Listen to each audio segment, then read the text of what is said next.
Hi friends, welcome to my channel. Subscribe பண்ணாதவங்க பண்ணிக்கோங்க. கூடவே bell icon press பண்ணிக்கோங்க.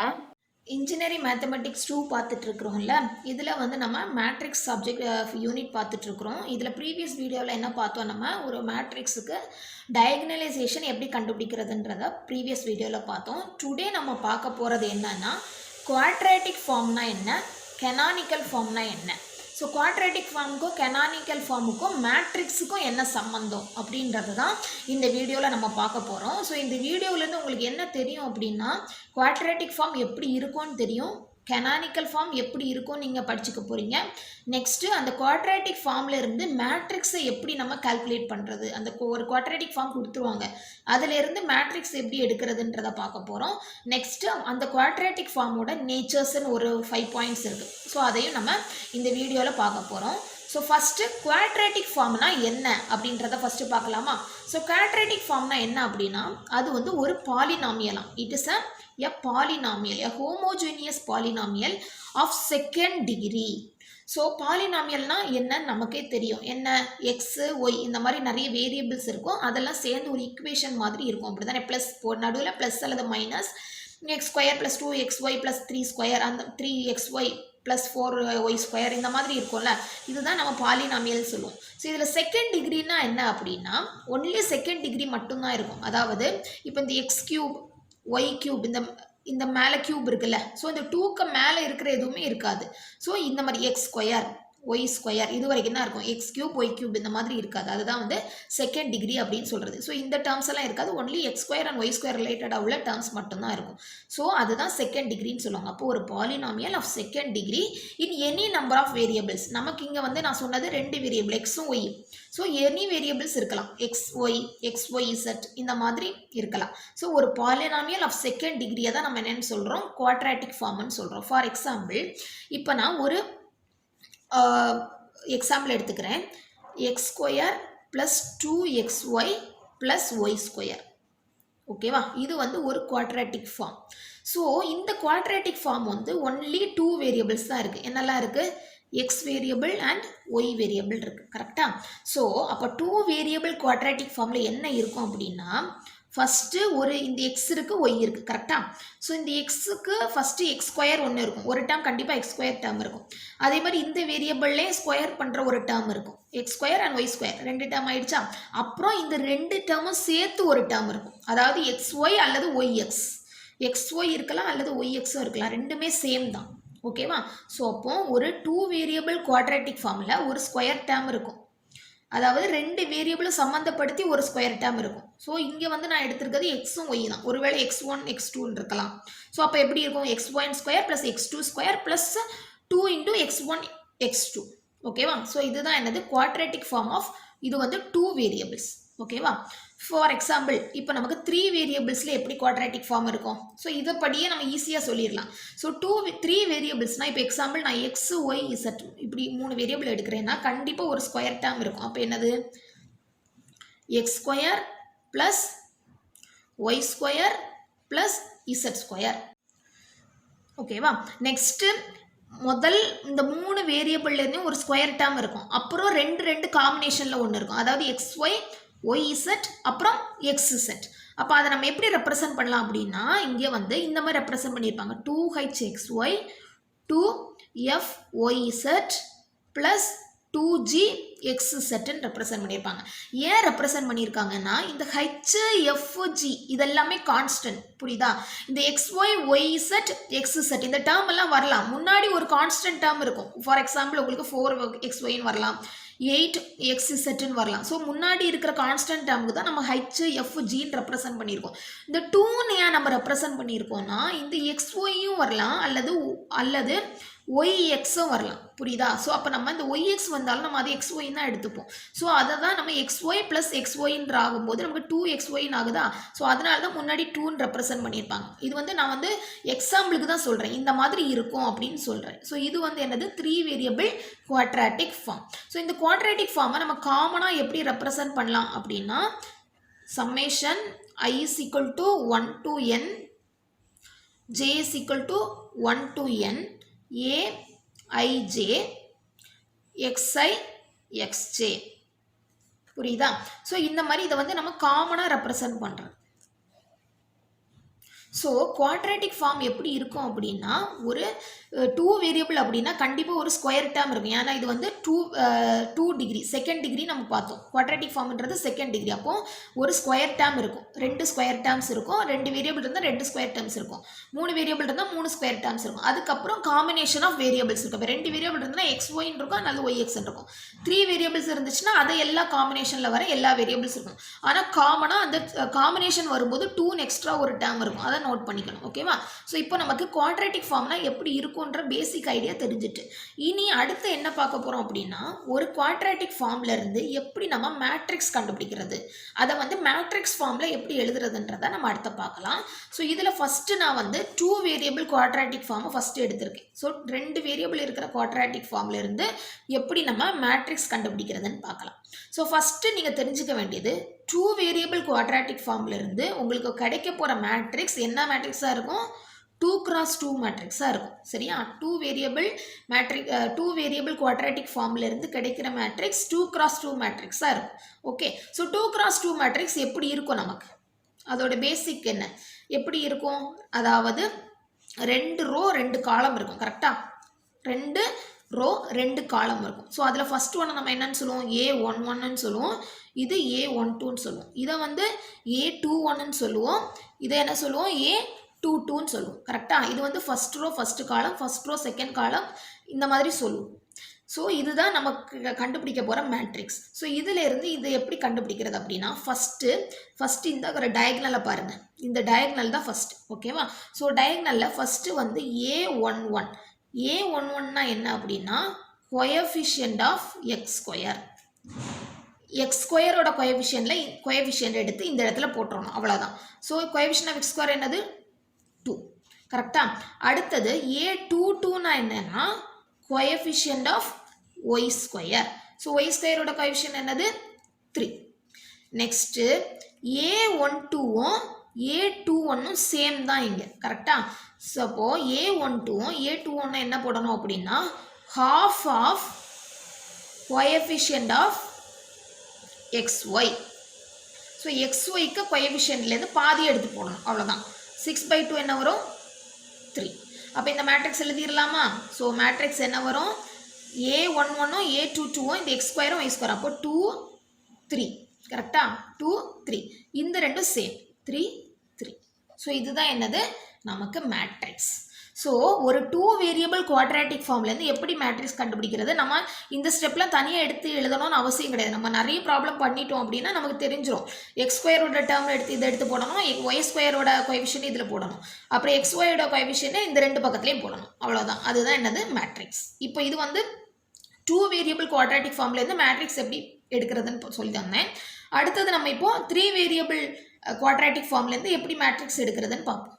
நெக்ஸ்ட்டு 3 வேரியபிள் குவாட்ரேட்டிக் ஃபார்முக்கு ஒரு எக்ஸாம்பிள் எடுத்திருக்கேன். இதில் 3 வேரியபிள்ஸ் பாருங்கள், x1 x2 x3ன்னு இருக்குது. சரியா?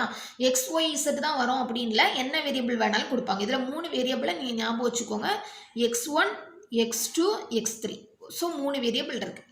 ஸோ இதுக்கு நம்ம இதை வந்து மேட்ரிக்ஸ் ஃபார்ம் எப்படி கொண்டு வரதுன்னு பார்க்க போகிறோம். ஸோ மேட்ரிக்ஸ் எப்படி இருக்கும்? நமக்கு இங்கே 3 வேரியபிள்ஸ் இருக்குன்னா நான் சொன்ன மாதிரி உங்களுக்கு என்ன கிடைக்கும்?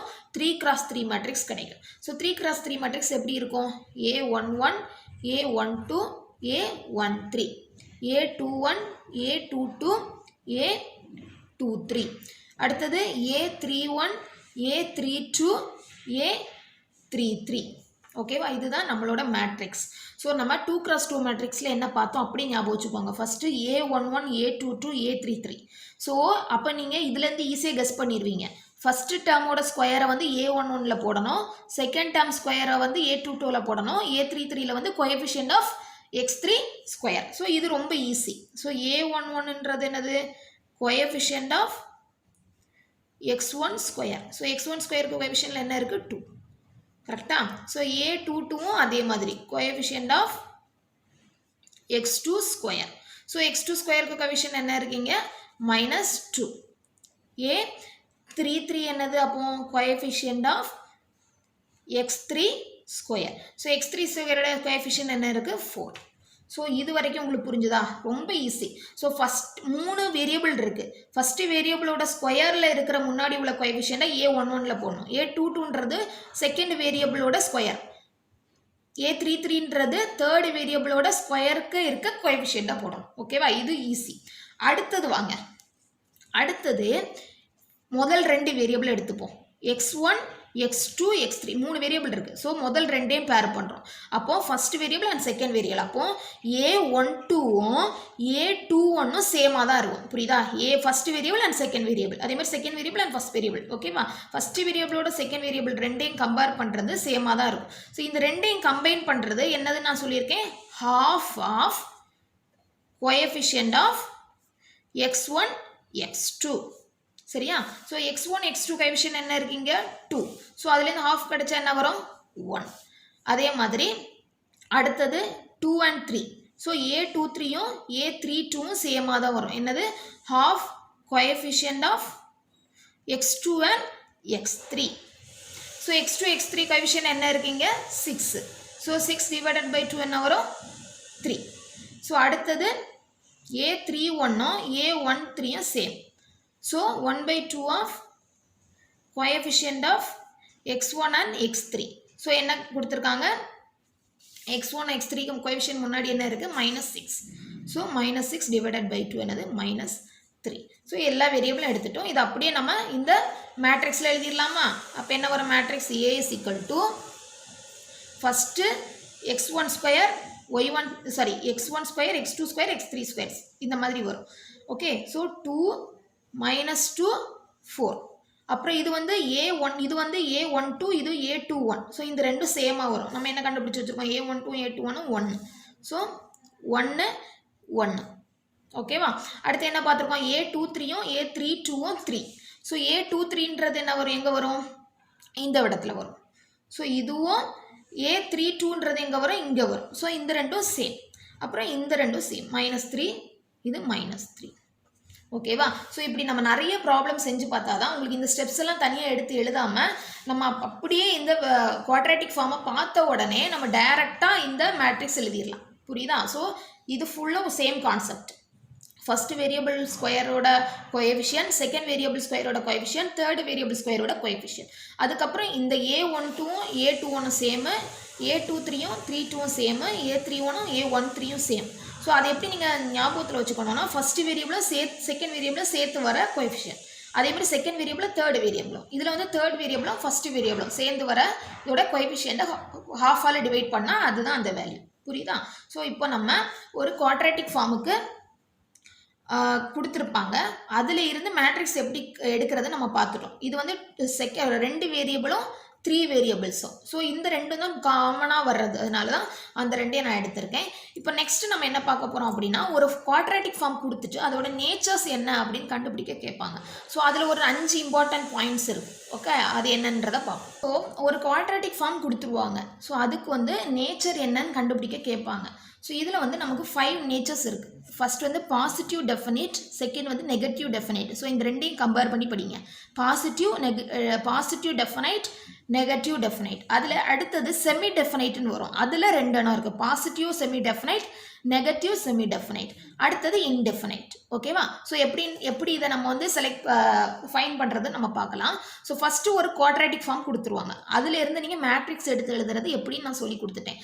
அதுக்கப்புறம் தான் நீங்கள் இந்த நேச்சர் கண்டுபிடிக்கணும். ஸோ பாசிட்டிவ் டெஃபினைட் அப்படின்னா ஐகன் வேல்யூஸ், எல்லா ஐகன் வேல்யூஸும் என்ன இருக்குமா? greater than 0. ஸோ அந்த மேட்ரிக்ஸோட எல்லா ஐகன் வேல்யூஸும் greater than 0 இருந்துச்சுன்னா அந்த குவாட்ராட்டிக் ஃபார்மை நம்ம என்னன்னு சொல்லலாம்? பாசிட்டிவ் டெஃபினைட் அப்படின்னு சொல்லலாம். புரியுதா? ஸோ ஒரு மேட்ரிக்ஸ்லேருந்து ஐகன் வேல்யூஸ் எப்படி கண்டுபிடிக்கிறது நம்ம படிச்சுட்டோம். சரியா? ஸோ அப்போ ஐகன் வேல்யூஸ் கண்டுபிடிச்சிட்டு அந்த எல்லா ஐகன் வேல்யூஸுமே greater than 0 இருந்துச்சுன்னா அந்த குவாட்ராட்டிக் ஃபார்ம் என்னன்னு சொல்லலாம்? பாசிட்டிவ் டெஃபினைட் அப்படின்னு சொல்லிடலாம். ஓகேவா? நெக்ஸ்ட்டு நெகட்டிவ் டெஃபினைட் அப்படின்னா நம்ம உங்களுக்கு இதிலேருந்தே கெஸ் பண்ணிடலாம். நீங்கள் எல்லா ஐகன் வேல்யூஸும் லெஸ் தேன் 0 இருந்துச்சுன்னா அதை நம்ம என்னன்னு சொல்லுவோம்? Negative definite. ஸோ இந்த ரெண்டு ஈஸி தான். பாசிட்டிவ்னா கிரேட்டர், நெகட்டிவ்னா மைனஸ். சரியா? அப்போ லெஸ் தேன். ஸோ எல்லா ஐகன் வேல்யூஸும் லெஸ் தேன் ஜீரோவாக இருந்தால் நெகட்டிவ், பாசிட்டிவாக கிரேட்டர் தேன் ஜீரோவாக இருந்துச்சுன்னா என்னது பாசிட்டிவ் டெஃபினைட். சரியா? அடுத்தது பாசிட்டிவ் செமி டெஃபினைட்னா என்ன, நெகட்டிவ் செமி டெஃபினைட்னா என்னன்னா, பாசிட்டிவ் செமி டெஃபினைட்னா எல்லா ஐகன் வேல்யூஸும் greater than or equal to ஜீரோவாக தான் இருக்கும். பார்த்துக்கோங்க, ஜீரோவாகவும் இருக்கலாம். ஸோ எல்லா ஐகன் வேல்யூஸும் கிரேட்டர் தேன் ஜீரோவாக இருக்குது. அண்ட் அட்லீஸ்ட் ஒரு ஐகன் வேல்யூ வந்து ஜீரோவாக இருக்கணும். அட்லீஸ்ட் ஒன் ஐகன் வேல்யூஸ் என்னவாக இருக்கணும், ஜீரோவாக இருக்கணும். புரியுதா? அட்லீஸ்ட் ஒரு ஐகன் வேல்யூ ஜீரோவாக இருக்கணும். அண்ட் மற்றது எல்லாமே என்னது கிரேட்டர் தேன் ஜீரோவாக இருக்கணும். புரியுதா? அப்படி இருந்துச்சுன்னா அது என்னன்னு சொல்லுவோம், பாசிட்டிவ் செமி டெஃபினைட். அப்போ அதுலேருந்து அப்படியே நெகட்டிவ் செமி டெஃபினைட் கொண்டு வாங்க. எல்லா ஐகன் வேல்யூஸும் லெஸ் தேன் ஆர் ஜீரோவாக இருக்கணும். அண்ட் அட்லீஸ்ட் ஒரு ஐகன் வேல்யூ என்ன இருக்கணும், ஜீரோவாக இருக்கணும். ஸோ ஒரு ஐகன் வேல்யூக்கு மேலே ரெண்டு ஐகன் வேல்யூ கூட ஜீரோவாக இருக்கலாம். புரியுதா? ரெண்டு ஐகன் வேல்யூ ஜீரோவாக இருக்கலாம். ஆனால் மற்ற 3 ஐகன் வேல்யூ இருக்குது, 2 ஐகன் வேல்யூ ஜீரோவாக இருக்குது. இன்னொரு ஐகன் வேல்யூ கண்டிப்பாக லெஸ் தேன் ஜீரோவாக இருந்துச்சுன்னா அதை நம்ம என்னன்னு சொல்லிடலாம், நெகட்டிவ் செமி டெஃபினைட்னு சொல்லிடலாம். புரியுதா? ஸோ பாசிட்டிவ் செமி டெஃபினைட்டுக்கும் நெகட்டிவ் செமி டெஃபினைட்டுக்கும் டிஃப்ரென்ஸ் புரிஞ்சிச்சு. அப்போ இன்டெஃபினைட்னா என்ன அப்படின்னா, ரெண்டு இப்போ மொத்தம் 3 இருக்குன்னு வச்சுக்கோங்களேன். 2 பாசிட்டிவாக இருக்கும், 1 நெகட்டிவாக இருக்கும். புரியுதா? அப்போ இன்டெஃபினைட் அப்படின்னா sum of the eigen values of A. ஏன்றது என்னன்னா இங்க நான் சொல்லியிருக்க மேட்ரிக்ஸ். சரியா? sum of the eigen values are positive and others are negative. புரியுதா? ஸோ அப்போ positive definite, negative definite. Eigen values greater than ஜீரோவாக இருந்துச்சுன்னா positive, eigen values less than ஜீரோவாக இருந்துச்சுன்னா டெஃபினைட். ஸோ இப்போ ஒரு ஜீரோ இருக்குது, ஒரு நம்ம ஐகன் வேல்யூஸ் கண்டுபிடிக்கிறோம், ஒரு ஜீரோ கிடச்சிச்சு. அப்போ இந்த ரெண்டு இதில் தான் ஏதாவது ஒன்று வரும். ஜீரோ இருக்குது, ஒன்று ஜீரோ இருக்குது. அப்போ மற்றது எல்லாமே கிரேட்டர் தேன் ஜீரோவாக இருந்துச்சுன்னா பாசிட்டிவ் டெஃபினைட், லெஸ் தேன் ஜீரோவாக இருந்துச்சுன்னா நெகட்டிவ் செமி டெஃபினைட். அடுத்தது இன்டெஃபினைட்னா என்னென்னா, கொஞ்சம் பாசிட்டிவ் இருக்குது, கொஞ்சம் நெகட்டிவ் இருந்துச்சுன்னா அது என்னன்னு சொல்லுவோம், இன்டெஃபினைட்னு சொல்லிடுவோம். சரியா? ஸோ இதை நீங்கள் தெரிஞ்சு வச்சுக்கணும். So nature of quadratic form ரிலேட்டடாக ஒரு ப்ராப்ளம் பார்க்கலாம். ஸோ ஃபஸ்ட்டு இந்த கொடுத்துருக்க குவாட்ராட்டிக் ஃபார்மை ஃபஸ்ட்டு நீங்கள் பார்க்கணும். அது வந்து 2 வேரியபிளா 3 வேரியபிளான்னு பார்க்கணும். பார்த்தீங்கன்னா x1 இருக்குது, x2 இருக்குது, x3 இருக்குது. இதில் 3 வேரியபிள் இருக்குது. அப்போ இது வந்து 3 வேரியபிள் குவாட்ராட்டிக் ஃபார்ம். ஆனால் இந்த x1 ஸ்கொயரை காணும், x2 ஸ்கொயரை காணும், x3 ஸ்கொயரை காணும். கரெக்டாக? ஸோ இதுக்கெல்லாம் நம்ம என்ன போடணும், 0 போடணும். சரியா? ஸோ இப்போ இது வந்து 3 வேரியபிள் குவாட்ராட்டிக் ஃபார்ம். ஸோ இதுக்கு நம்ம மேட்ரிக்ஸ் ஃபார்ம் எப்படி எழுதுவோம், first x1 square, x2 square, x3 square. இந்த டேர்ம்ஸ் எல்லாம் 0ன்னு எழுதிக்கலாமா? அப்போ என்ன வரும், 0 0 0. ஓகேவா? அடுத்தது 1 2 2 1 சேம். 1 2ன்றது இந்த இடம், இதோட கோஎஃபிஷியன்ட் என்னது 2. ஸோ அப்போ இங்கேயும் 1, இங்கேயும் 1. அடுத்தது 1 3 3 1 சேம். ஸோ 2 இங்கே இருக்குது. ஸோ அதுலேருந்து பாதி எழுதணும். அப்போ இங்கே 1, இங்கே 1. அடுத்தது 2 3. 2 3யோட கோஎஃபிஷியன்ட் என்னது -2. ஸோ -2லேருந்து பாதி -1 -1. ஸோ அப்போ 3x3 மேட்ரிக்ஸ் எடுத்து எழுதிட்டோம். அடுத்தது இந்த மேட்ரிக்ஸுக்கு நம்ம என்ன கண்டுபிடிக்கணும், ஐகன் வேல்யூஸ் கண்டுபிடிக்கணும். ஸோ ஐகன் வேல்யூஸ் கண்டுபிடிக்கணும்னா 3x3 மேட்ரிக்ஸுக்கு நம்ம கேரக்டரிஸ்டிக் ஈக்குவேஷன் எழுதணும். ஸோ கேரக்டரிஸ்டிக் ஈக்குவேஷன் என்னது, λ³ minus s1 λ square plus s2 λ square λ minus s3 equal to 0. So இதில் ஃபஸ்ட்டு s1 எப்படி கண்டுபிடிப்போம், sum of main diagonal. So main diagonal எல்லாம் 0. அப்போ s2 என்னது, சாரி s1 என்னது 0. s2 என்னது, sum of minors of the main diagonals. So இது main diagonal 1. So இதுக்கு மைனர். ஸோ மைனர்னு பார்க்கும்போது இந்த காலமும் இந்த ரோவும் போகும். அப்போ என்ன வரும், 0 -1 -1 0 ப்ளஸ் இதோட மைனர். ஸோ இந்த ரோவும் இந்த காலமும் போகும். அப்போ 0 1 1 0 ப்ளஸ் இந்த 0வோட மைனர். ஸோ இந்த காலமும் இந்த ரோவும் போகும். அப்போ 0 1 1 0. ஸோ இதுக்கு டிட்டர்மினன்ட் கண்டுபிடிச்சா என்ன வரும், 0 -1 -1.